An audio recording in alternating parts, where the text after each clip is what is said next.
Hi everybody, so today I'm going to show you how you can change your car's fob key battery. So what you need, a flathead small screwdriver, okay, depending upon your key, and the battery. So for this battery you can read your owner manual that will tell you what exactly it is. The very first thing, detach the physical key, okay, like just I am doing from one hand, so just bear with me, just move it slightly right and pull it out, okay.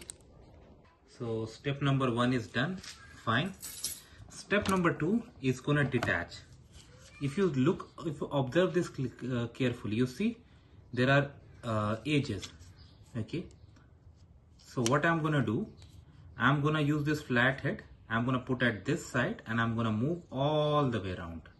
You can see I have inserted and now I'm just moving all the way around. Do that, be very gentle, do not use too much of force, so it will open like this, okay.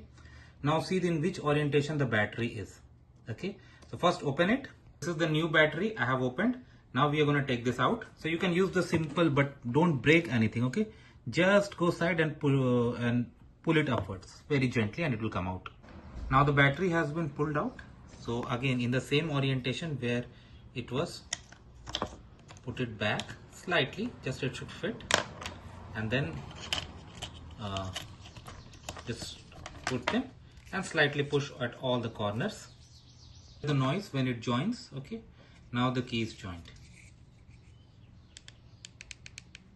and now it's ready. So this is how it works, guys. Let me know what you feel about it. Thanks for watching this and please subscribe to the channel. Thank you.